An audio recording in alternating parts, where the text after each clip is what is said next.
Hello and welcome. I'm Grace Kelly Miller and you're listening to No Small Recaps, the recap show for no small roles. Myself and the wonderful Ben Galpin are going to sum up the adventure so far, just for you, episode by episode. So get comfy and get caught up. Ben, over to you. Episode 1, The Con Artist's Cave. Our adventure begins deep in the treacherous Lockhold Woods in the region of Eltimpir.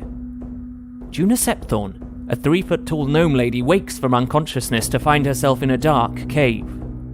Sprightly and stout, she's at least 100 years old with a glint in her eye and a wry smile. As she reaches in the dark, her fingers find her familiar quarterstaff with its large purple amethyst. She had fallen for a trap laid by a copper-haired woman, telling a tall tale of her wife and puppy venturing into a cave and not returning. As Juna entered the cave to help, she was magically knocked unconscious. As Juna looks around the cavern, she sees 2 more bodies lying on the ground, first waking Enkidu Kai, a 5'10" human with dark skin, lean build and short grey hair, dressed in a military style, long black coat with fur hood, black boots and fingerless gloves, and finally rousing Orryn Quill, a young-looking human, about 5 foot tall, with a slight build, light, faintly tanned skin with dirty blonde, messy hair. His leather waistcoat pockets are bursting with tools. On his left leg is an industrial-looking brace and unusual orange markings snake up his right arm. They realise they have all fallen for the same ruse, and looking around for their possessions find that although their food, water skins, healers and herbalism kits have all been stolen, no gold or anything of value seems to have been taken. Hearing an odd, strangled chicken noise echoing down the cavern, the group decides to investigate on their way to find an exit. As they quietly move through the caves, they uncover a chamber with several statue-like figures. Sat in a nest of rocks is a shriveled creature, with a body similar to a chicken and lizard-like wings, its eyes darting about the cave as it makes a vile, squawking noise. Juna attempts to communicate with the creature. However, it is lost in translation and the cockatrice attacks. Juna uses her sorcerer skills to protectively look after the party, before Enkidu reveals his warlock abilities, unleashing a pale green shock of eldritch energy towards the beast, while Orryn flails around with his little smithing hammer. Unfortunately, the beast appears to have a bite worse than its squawk, and it attempts to turn the party to stone. Juna resists the attack, but as the cockatrice sinks its beak into Enkidu's calf, he feels his leg starting to turn to rock. As Orryn blasts his welding torch, a product of his artificer's tinkering, Juna shouts the beast's true form, cockatrice, and radiant energy spirals along its body, destroying it. Seeing Juna's injuries, Orryn reaches into a canister and pulls out some tiny mechanical bees, who leap into action, quickly stitching closed her wounds, while Enkidu manages to push the petrification back with his force of will. Looking around the chamber, the party discover 3 cockatrice eggs. Enkidu and Juna destroy a pair of them, but leave one for Orryn to study later. The statues appear to be similarly lost travellers who have been transformed into cockatrice lunch. As the trio heads down a passageway filled with mushrooms, they spot footprints leading to a large patch of the fungus. As Juna prods the mushrooms with her staff, she uncovers a body with a satchel containing a sealed letter addressed to Dr. Ardasin Hograt of Tillisham. I hope this letter finds you well, though I fear its contents may not lighten your heart. I regret to inform you of the death of your brother, Kiris, as a result of injuries after falling from his horse. A service will be held for him this coming Shroud, should you wish to attend. I know you are not on the best of terms, but you will always be welcome. I hope you can join us. Yours, Merida. As Juna studies the body to try and tell how long it has lain there, Orryn suddenly cries out in pain as tendrils emerge from the violet fungus, latching onto his foot. The group beat a hasty retreat from the chamber, Orryn clearing the path with his welding torch. Eventually, the group find a passageway with fresher air, and as they reach the entrance to the cave, they find the copper-haired woman attempting the same con on a half-orc paladin. When Juna catapults a rock at the woman, the paladin attempts to defend her honor, and as Enkidu fires a warning eldritch blast at the half-orc, a fight breaks out. However, the paladin's appetite for a brawl quickly disappears when he knocks the tiny figure of Juna out cold on the floor, and, apologizing, He disappears into the woods to see if the copper-haired lady is in need of further assistance. Reaching for his mechanical bees once again, Orryn revives Juna, and our three companions discover they are all heading in the same direction. As evening falls, they find their way to the town of Tillisham and to the inviting glow of the Nocking Point Tavern. Episode 2, The Bard and the Bride. On the outskirts of a quiet town called Denshire, you will find a pleasant and comfortable inn, the Rambler's Rest. However, when our story begins here, the atmosphere is far from restful. A dirty and travel-weary half-elf with dark, grimy hair tied up in a ponytail approaches the inn, hoping to trade a few songs for a hot meal. His lute has seen better days and is strapped to his back alongside a beautifully ornate broadsword. And though the sword certainly seems at odds with his tatty exterior, it is not the most striking thing about him. The top half of his face is covered with a mask, his eyes, one blue, one violet, peering through, and the mask itself silver and white, rather nice from a distance, but cheaper looking the closer you get. As he enters, he is confronted with a raging argument between the innkeeper Tabitha and a young half-orc lady called Gwendellyn, who is being thrown out for not paying for her room. Gwendellyn doesn't look like she has money troubles. She stands with an air of nobility, finely attired in elegant travelling clothes, which beautifully complement her grey skin and green eyes. A charming bonnet frames her lush green hair and pointed ears. 2 fangs on her lower jaw are visible when she smiles. But in this moment, she is not smiling. She's quite clearly distraught as Tabitha tells her, "He's not coming back, so that's something you got to deal with." Our bard steps in to introduce himself as Gaius, and I am a bard of exceptional talent. Unfortunately for him, the man Gwendolyn is waiting for is also a bard, and this has put Tabitha right off performers. She's done with the drama, and so she chases the pair out of the inn with a broom. Gaius is sympathetic to this damsel in distress who is clearly having a rough time. She explains that her husband, Dwayne Fabulosa, a handsome elf with glittering blue hair, a musician of quite some reputation, had been staying at the inn with her. A week ago, he left to retrieve a family heirloom, his grandmother's tiara, so that they could complete their extended marriage celebrations. Unfortunately, he'd had to leave the tiara in a pawn shop, and so Gwendolyn, of course, gave him all her money to allow him to go and buy it back. He promised to return to her within 2 days. However, with no sign of him, she's worried something terrible must have happened. With adventure, a good story, and a possible meal ticket on the table, Gaius agrees to join Gwen on her quest to find her beloved Dwayne. The town of Tillisham is their destination. The pair decide to steal the horse of a kindly local drunk named Alfred, justifying to themselves that Dwayne's life may be in danger. A less convinced Bessie bolts into the Lockholt Wood with the duo clinging to her in a less than graceful fashion. Gaius soothes her with his song, and a useful sign tells them that Tillisham is 5 days away. By the 4th day, the pair are warming to each other, and Gwen reveals that she's actually only known her husband, Dwayne, for about 4 weeks. Whilst Gaius digests this information, he is suddenly knocked off Bessie as a panther attacks him. Gwen acts with monk-like skills, and deftly throwing her somewhat ornamental-looking spear at the big cat, they are able to kill it with no harm to themselves. However, being strangers to bloodshed, they are shaken up by this encounter. That night, Gaius spots someone watching them in the darkness. A hunched figure approaches the pair, grey skin sagging, knuckles dragging on the ground, talking in a confused manner as though knowing what may come in the future, looking for a witch, and then he remembers his name is Crowl. He tells them, "I fixed the panther for you."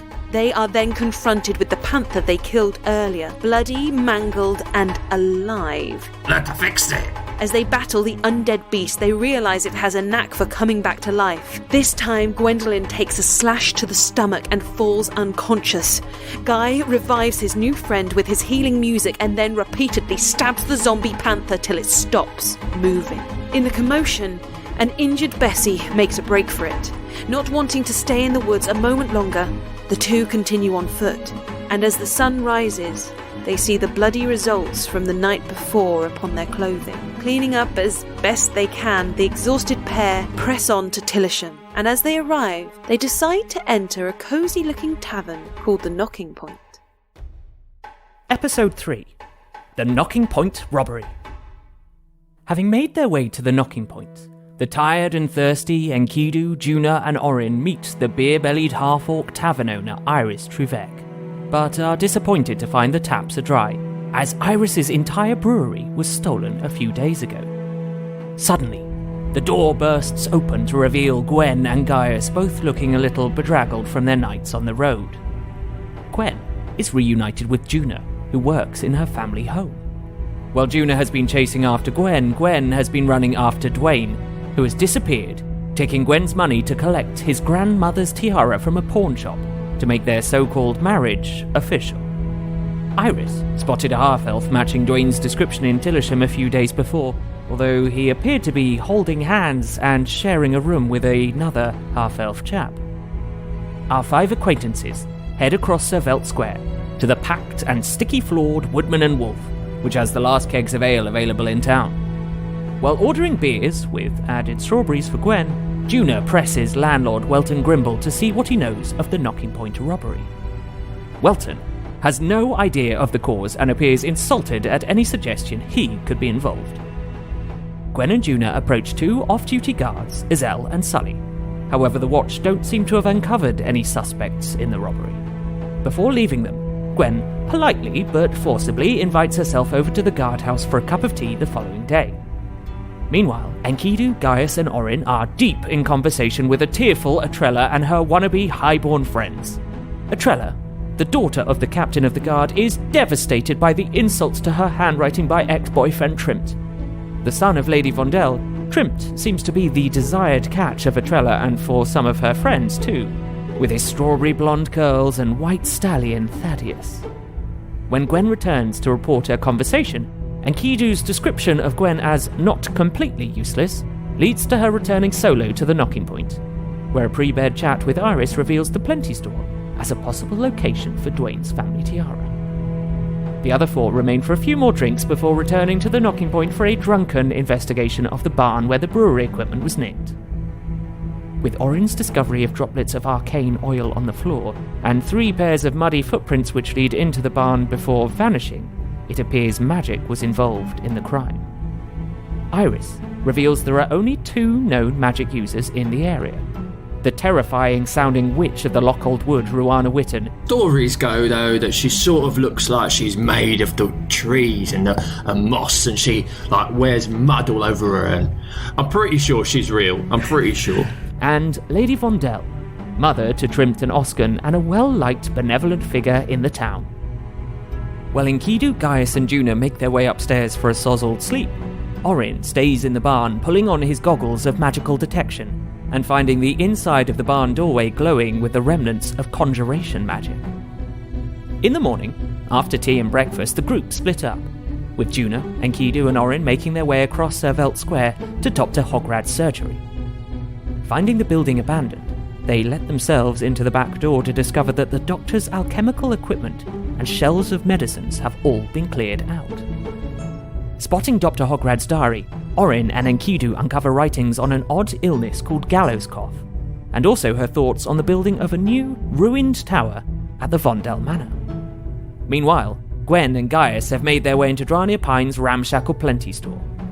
Despite Gaius' attempts to assist by playing good guard, bad guard, Gwen finds no evidence of Dwayne visiting the shop, nor of his family tiara. As they step back into the street, Gwen bumps into the infamous Trimt Vondel. Introducing herself as Gwendellyn Fabulosa, Trimt asks if she's related to Dwayne, who the Vondels auditioned to be their family bard. Trimt appears very taken with Gwen and invites her to luncheon tomorrow, as well as offering Gaius an opportunity to audition for resident bard, before trotting away on his stallion Thaddeus. Making her way back across Sir Velt Square, Juna meets town cobbler Jenny, who appears to also have a thriving career as town gossip. Asking after Dr. Hograd, Jenny gives Juna a potential lead in regular visitor Mia, a guard whose mum is ill with gallows cough. Mia's mum's a bit ill. Right now she's got that gallows cough, doesn't she? As well as blabbing that the Woodman and Wolf spear supplies have been stolen during the night. Did you hear last night as well? Happened the same, didn't it? What happened? Where did it happen? Woman and wolf. All their stuff's disappeared too. At the guardhouse, the less-than-famous five meet Mere Nellis standing watch at the door. Mere seems surprised that others have discovered the doctor is missing. To avoid panic, the guard have been keeping her disappearance hush-hush. Without Dr. Hograd's regular supply of medicine to keep the gallows cough at bay, Mere is very worried for their mum's health, and suggesting the witch in the woods might be able to brew the medicine, offers 20 gold pieces per bottle if they return. With all the leads pointing that way, the intrepid quintet set off into the woods. Episode 4, Into the Woods. Our group of acquaintances venture into the Lockholt Woods in search of the fabled witch Rowana Witten. They soon realise, however, that none of them know where they're going. Using her gnomish talents, Juna is able to communicate with a helpful sparrow, and it agrees to guide them best it can. Following the small bird, the party travel for several hours. Along the way, Juna keenly quizzes Orryn on his tools and inventions. Gaius and Gwendellyn share a feeling of safety now that they're part of a more sizable group, and Enkidu finds a quiet moment to secretly consult the voices in his head. Unsure if this mission is important in the grand scheme of things, he is bolstered by the words, "Keep going, brother." As our gang starts to get peckish, Juna spots some pear trees. Gwendolyn cheerfully volunteers to climb a tree and pick some for everyone, only to be upstaged by Enkidu's mage hand as he decides to swipe the fruit she reaches for, much to his own amusement. On nearly losing her balance, Gwendolyn is able to right herself with some impressive acrobatic skills. From her vantage point in the tree, Gwendolyn spies some deer eating in a nearby clearing. Realizing that a meatier meal is on offer, Enkidu and Orryn swiftly fire their bows, taking down the nearest. But it doesn't stay down. A zombie deer fight ensues. Juna projects a gnarled, necrotic hand that just misses, whilst Orryn manages to singe one with his firebolt-blasting blowtorch. Luckily, the deer don't get off to a good start either and only just get a nibble of Juna. Gwendolyn dispatches her first deer with a finely made dart straight to the eye. Spurred on by this, she tries out a fancy face-kicking flip, which misses, and leaves her tangled up in a fallen tree. Enkidu sends a deer to the ground with Hexblade's curse, but is shaken when the beast rises to its feet once again. Watching from the sidelines, a nervous Gaius inspires and heals with his music. These loose-jawed deer corpses are no match for magic hammers, quarterstaff spears, eldritch blast punches, and scimitars. Juna skillfully squishes the head of one deer, and Gwen totals 3 kills, though undermines herself somewhat when a failed cartwheel leaves her face down in the mud. Inspired by Gwen, Gaius runs into the fray, daggers flying, and finishes off the final foe. Muddy, bloody, and shaking, the party take in the scene before them, drawing the conclusion that Kral, who Gwen and Gaius had previously encountered in the woods, is likely to be behind these fixed deer. The deer had been grazing on a large owlbear, and to prevent this creature from also getting fixed, Enkidu gets to work taking it apart, Gaius watching queasily. Juna privately tells Gwen, Kasula would have been really proud of you today, Gwen. I hope you know that. These words stir Gwen and prompt her to retrieve and clean her fine dart. Meanwhile, Orryn uses his goggles to confirm the use of necromantic magic. With their sparrow guide gone, Juna suggests that they head in the direction they were going in, and as they stop for some water along the way, Orryn spots a half-elf gentleman, worryingly with a dead deer over his shoulder. However, Gaius confirms that the man isn't Kral, and the party, feeling a bit lost, agree it would be good to ask for directions. The half-elf is startled by the appearance of these strangers in the woods.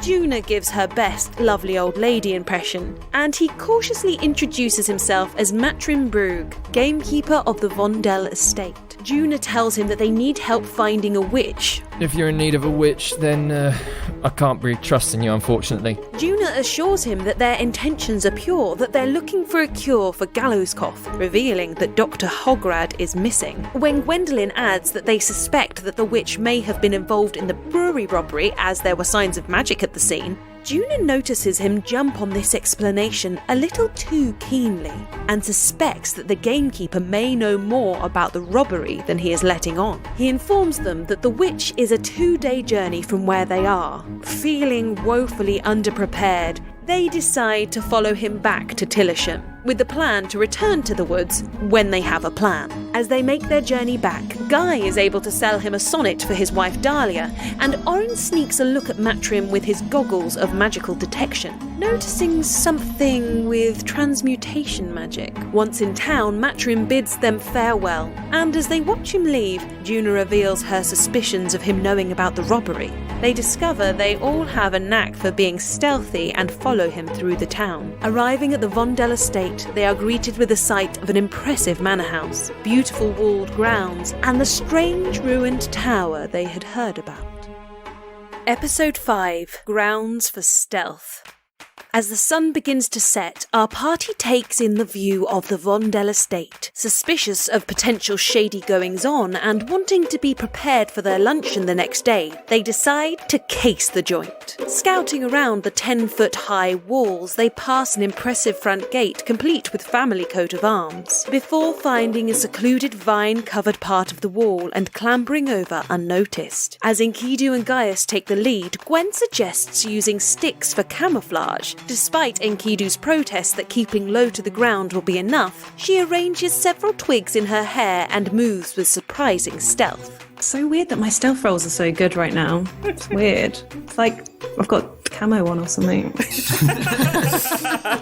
As the sky darkens, Juna, Orryn and Enkidu move in for a closer look at the manor. They spot a woman in a first-floor window silhouetted with blue magical light refracting around her as she appears to cast an arcane ritual. Making their way to the hunter's lodge, Orryn stops to collect his own stealth sticks and loses track of the party. As he rubs some phosphorus on the twigs, inventing the glow stick, Enkidu's mage hand gets him back on track. As Guy and Gwendellyn peer into the gamekeeper's cottage, Guy spots Matrim and his wife Dahlia emptying a bag onto the table.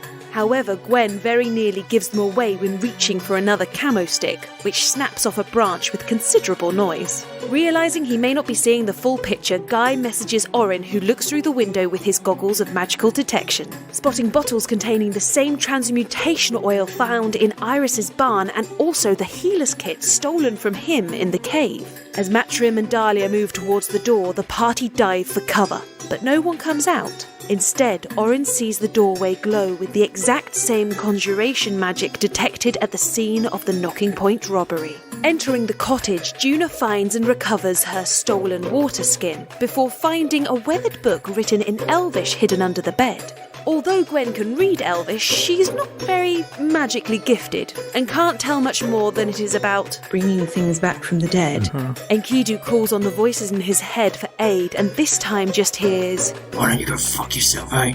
As Orryn tunes his quill of comprehend languages to Elvish, he confirms that the book is packed with necromantic rituals, one page covering raising the dead while others show how to preserve organs or extend life. And on the back of the page, the author's name, Kralovin Sevelt. Gwen concludes that he could be the same Kral they met in the woods, while Juna reminds them of Sevelt Square. Before moving on, Orryn adds a knowing message to the couple, writing naughty in the book. Juna goes to return the tome to its hiding place, however decides to hide it in her robes instead, only for it to fall to the ground as she reappears. They progress on to the perfectly ruined tower, an impressive sight even at night, with a skillfully aged dragon statue at its centre and impeccable piles of rubble scattered artistically about.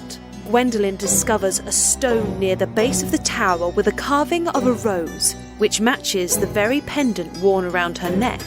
Excitedly pushing the stone, it pops out ready to be turned like a key, and turning it reveals a secret stone staircase right beneath the feet of Orryn and Gaius. Warning others to be cautious, she runs down the stairs with delight, and Orryn, feeling like stealth is out of the window, illuminates a nearby rock to help his struggling vision.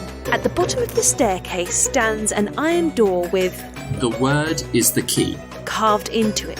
Enkidu suggests Gwen say the word key in Elvish. She complies, for once. Unfortunately, instead of opening the door, this activates the guarding stone dragon, which drops to the ground and catches all but Juna with its flames. While Gaius sings himself better and Orryn's mechanical bees soothe Enkidu's wounds, from the top of the stairs, Juna shouts, Whatever you just did, don't do it again. Gwen reveals this security system is the work of her father, most likely assisted by her sister, and that such expensive protection must guard something of great importance. As she muses the answer to the riddle could be nearly any word, Juna suggests trying to acquire the password on their visit tomorrow. Hearing noises from within the door, the group quickly retreat upstairs. As Gwen closes the secret entrance, Orryn trips and his glowing rock is trapped within. As they peer at the entrance from their hiding places, they are surprised to see no one leave.